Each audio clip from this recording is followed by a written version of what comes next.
Hello, this is Estates and Trusts, the online module number 5B. This is on extrinsic evidence in construing a will.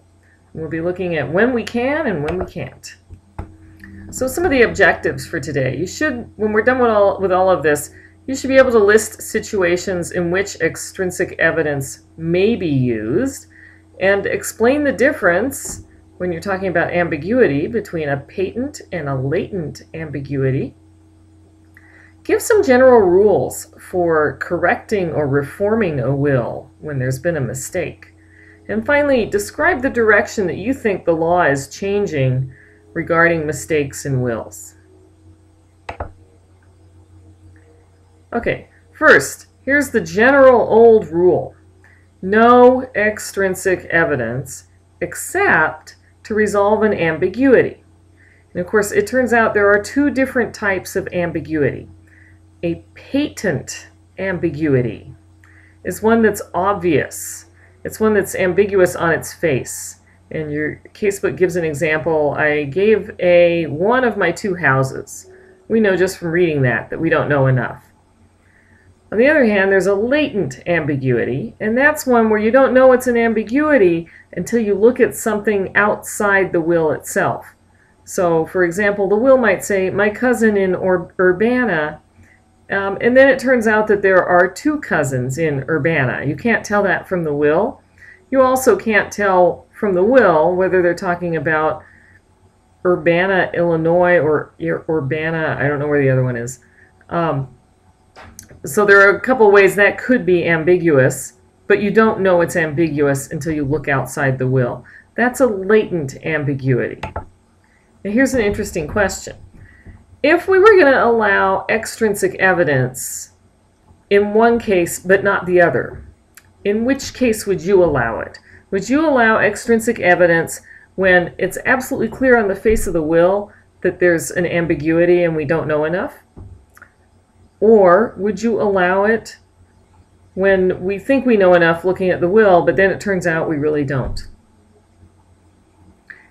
Traditional rule, we only allow extrinsic evidence to resolve a latent ambiguity, the kind that you can't see on the face of the will. It's kind of like we're saying, you know what, if you were stupid enough to draft a will that's ambiguous on its face, you're stuck with it. If you were stupid enough to hire an attorney who would draft a will that's ambiguous on its face, and then you went ahead and signed it without reading it carefully, tough. So we're a little bit more sympathetic towards a latent ambiguity. Okay, let's look at estate of Gibbs. Tip for reading a wills case. Find the language from the will that's causing the problem and focus on that. So here they give you that right at the beginning. It's the language that says, to Robert J. Krause, now of 4708 North 46th Street, Milwaukee, Wisconsin. And that would be the house on the left, I think. I think this is 4706. Got this off of Google Maps. Okay, now describe the problem. There is a Robert J. Krause at 4708 North 46th Street, but he doesn't even know the testator. On the other hand, there's a different Robert Krause in Milwaukee, one who is a former employee, and he feels left out because all his buddies were remembered in the will, and apparently he wasn't. Seems like they've got the wrong address for Bob Krause.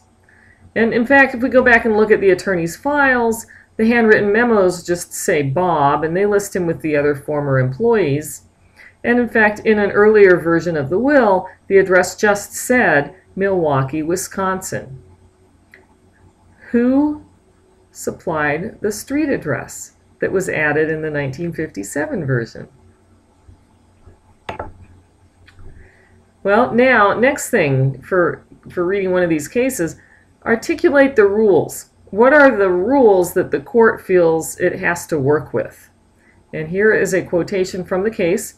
Under rules as to construction of a will, unless there is ambiguity in the text of the will, read in the light of surrounding circumstances, extrinsic evidence is inadmissible for the purpose of determining intent. Wait a minute, Okay, that's ambiguity in light of surrounding circumstances. Which kind is that? That's latent ambiguity. That's the one where we don't know there's an ambiguity until we look outside the will, and the court's saying we can't introduce extrinsic evidence to resolve anything else. So no extrinsic evidence for a patent ambiguity, only for a latent ambiguity. That's okay, because we don't have a patent ambiguity here. The will itself looks just fine. Unfortunately, there's no latent ambiguity either. Right? The will mentions Robert Krauss on North 46th Street, and there is such a person. So it's very clear. Unfortunately, it's a mistake, but it's not an ambiguity. And the general rule was we can only use extrinsic evidence if there's an ambiguity. Can we use it to show this is a mistake? Here's what the court says.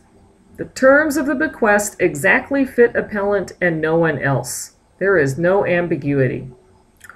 Lawyered. What about that mistake argument? Can a court properly consider evidence showing that some of the words were used by mistake and should be stricken or disregarded? Well, what's the traditional doctrine about this? All right, that's the rule the court's going to have a hard time walking away from. Here's the traditional doctrine. Wills must not be reformed even in the case of demonstrable mistake. Ouch. I mean, this is harsh. If your lawyer screwed up, you're stuck with it. Oh, wait. That's us. There could be a malpractice claim here. So this court actually departs from its traditional rule and says that they conclude that details of identification, particularly such matters as middle initials, street addresses, and the like, which are highly susceptible to mistake, particularly in metropolitan areas like Milwaukee, should not be afforded such sanctity as to frustrate an otherwise clearly demonstrable intent. And the court's bending its own rule, kind of carving out an exception for this kind of mistake. You know, query whether they would think that mistake was as easy to make in a rural area. Okay, and then I direct your attention to the notes, which talk about, how do you decide whether something's ambiguous? And sometimes the words might seem plain and clear to one person and not to another. And so there's that wonderful quote from Humpty Dumpty. And that's just a gratuitous hedgehog. Yet again, because it's the end of this half. Okay, so we're going to shift gears now, and I'm going to turn this off and then split this one like I did the last one. See you back here in a few minutes.